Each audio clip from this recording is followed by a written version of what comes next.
Bugün Cənubi Amerika haqqında danışacağıq. Cənubi Amerikanın fiziki coğrafi mövqeyi, həmçinin faydalı qazıntıları, relyefi haqqında. Cənubi Amerikanın sahəsi 17,8 milyon kvadrat kilometrdir. Ekvatora nəzərən şimal və cənub, Qrinviç nəzərən isə qərb yarımkürəsində yerləşir.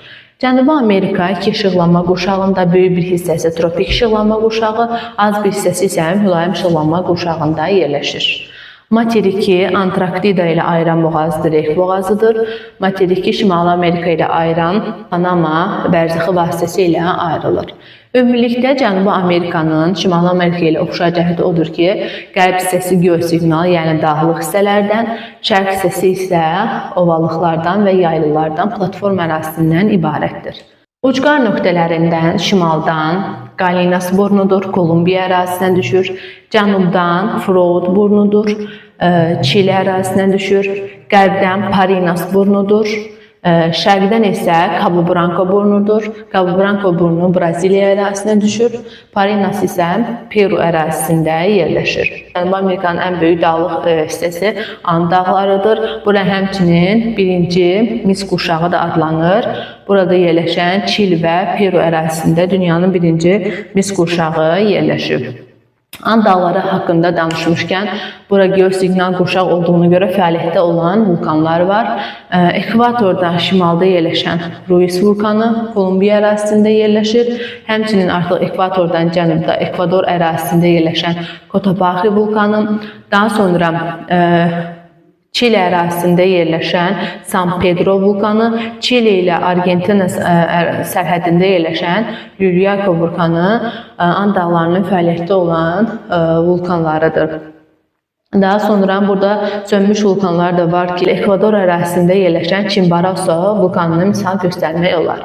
And dağları haqqında danışarkən burada dağlıq yaylalar var ki, Puna, Peru, Boliviya dağlıq yaylaları da məhz And dağlarında yerləşir. Bundan əlavə 20 dərəcəlik paralerin kesti altiplano ərazisi də məhz And dağlarında yerləşirdir ki, altiplanolar yüksək dağlıq yaylalardır, iqlimi quraqdır. Ümumiyyətlə quraq iqlim olduqlarına görə burada ağaclar ümumiyyətlə yoxdur. Boliviya ilə Çili ərazisində, sərhədində yerləşən bir dağlıq yayladır. Deməli, kserofoot bitkilər üstünlük təşkil edir. İndi isə bu platform ərazisində yerləşən ovalıqlar və yüksəkliklər haqqında danışaq.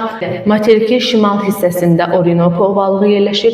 Orinoco çayının gətirdiyi çöküntülərlə yaranmışdır. Həmçinin Orinoco ovalığı, yəni biz bilirik ki, ümumiyyətlə düzənliklər, yaylalar, yüksəkliklər və ovalıqlara bölünür. Ovalıqlar akkumulyativ mənşəli olur. Yaylalar isə denudasyon mənşəli olur. Ümumiyyətlə platformanın qalxan və enən hissələri olur. Qalxan hissələri, yəni ki, kristalik növü üstə çıxır və bu yaylalara uyğun gəlir. Platformanın çökən hissələri isə ovalıqlara uyğun gəlir. Məhz Orinoco ovalığı da onlardan biridir və qeyd etdiyimiz kimi ovalıqlarda neftli qazlı ərazilər daha yüksək olur.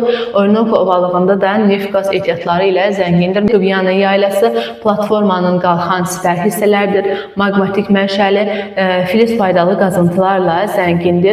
Guiana yaylasının ən hündür zirvəsi Roraima dağıdır.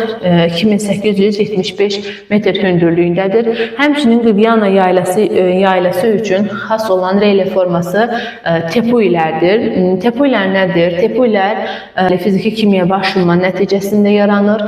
Onlar əsasən quraq bir səhra ərazisində masaya bənzər bir relye formasıdır. Hündürlükləri 800-1800 metr aralığında dəyişir və Guiana yaylasının ən hündür zirvəsi olan Roraima dağı da məhz o məşhur tepuilərdən biridir. Daha sonra gəlirik Amazon ovalığı. Ovalıqlar bilirik ki, çay çöküntülərindən yaranır. Bu da Amazon çayı və qollarının gətirdiyi çöküntülərlə Amazon ovalığı yayılır. Və həmçinin qeyd edeyim ki, Orinoco çayının mənsəbi deltadır. Lakin Amazon çayının hövzəsi isə estuari və deltaya malik olmaqla iki formada olur. Daha sonra aşağı hissədə gəlir Braziliya yaylısı. Braziliya yaylısı böyük bir hissəsi məhz Braziliya dövlətinin ərazisindədir. Braziliya yaylasının ən hündür zirvəsi Banadeira dağıdır. 2897 metr hündürlükdədir. Braziliya yaylası üçün xas olan relief formaları isə kəllə qənd relief formasıdır. Kəllə qənd də fiziki aşınma nəticəsində yaranır. Hündürlüyü təxminən 300 metr arasında dəyişir. Ən çox kəllə qənd relief forması isə Rio de Janeiro şəhərində yerləşir və İsa Peyğəmbərin heykəlinin yanındadır və bu şəhərdə kanal turizminin inkişafına da gətirib çıxarmışdır ki, dünyada çox turist mənbəyi cəlb edən ərazilərdəndir. Məhz Rio de Janeiro şəhərində yerləşən kəllə qənd və yaxud da şəkər başlığı relief formaları. Daha sonra gəlir, həmçinin dedik ki, Braziliya yaylısı dəmir filizi, boksit kimi filiz mənşəli faydalı qazıntılarla da zəngindir. Daha sonra gəlirik bu aşağı hissədən La Plata ovalığı. La Plata Uruguay, Paragvay və Parana çaylarının gətirdiyi çöküntülərlə yaranıb La Plata ovalığı. La Plata ovalığında da neft qaz kimi faydalı qazıntılar zəngindir. La Plata ovalığından cənubda isə Patagoniya yaylasıdır. Ümumilikdə Patagoniya termininin mənası da La Plata hövzəsindən cənubda qalan ərazi mənasına gəlir. Cənubi Amerikanın ən hündür nöqtəsi Aconcagua dağıdır. And dağlarının da ən hündür zirvəsidir. Hündürlüyü 6960 metrdir. Ən çökək hissəsi isə Valdes yarımadasında yerləşən Salinas Chicas gölüdür. Faydalı qazıntıları haqqında danışsaq, Boliviya qalaya görə fərqlənir dünyada. Qızıla görə də Boliviya, həmçinin Kolumbiya, Peru ərazisi fərqlənir. Fosforita görə burada Sechura səhrası var ki, fərqlənən ərazilər. İndi isə Afrika materikinin relifti, faydalı qazıntıları, geoloji quruluş haqqında danışacağıq. Afrika materiki 4 yarımkürədə yerləşir. Qrinviç meridianına əsasən şərq və qərb yarımkürəsində, ekvatora nəzərən isə şimal və cənub yarımkürələrində yerləşir. Afrika materiki sahəsi 30,3 milyon kvadrat kilometrdir.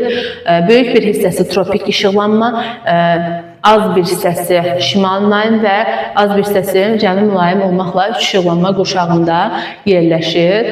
Afrikanın ucqar nöqtələrinə baxsaq, şimaldan Bensekka burnu var, cənubdan İğnə burnu, Car ərazisinə düşür, Cənubi Afrika Respublikası ərazisinə düşür.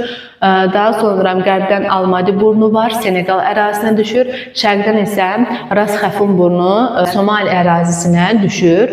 Afrikanın reliftinə nəzər salsaq, ümumilikdə Afrikan dağlıq və düzənlik hissələrdən ibarətdir.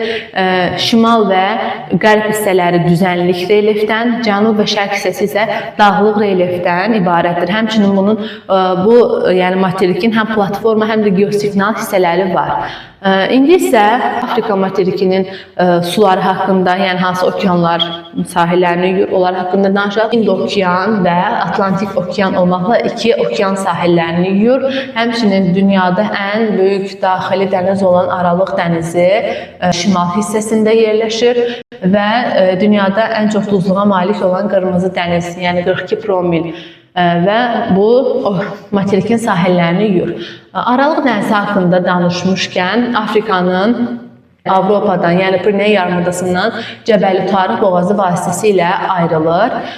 Afrikanı Siciliya adasından Tunis boğazı vasitəsilə ayrılır.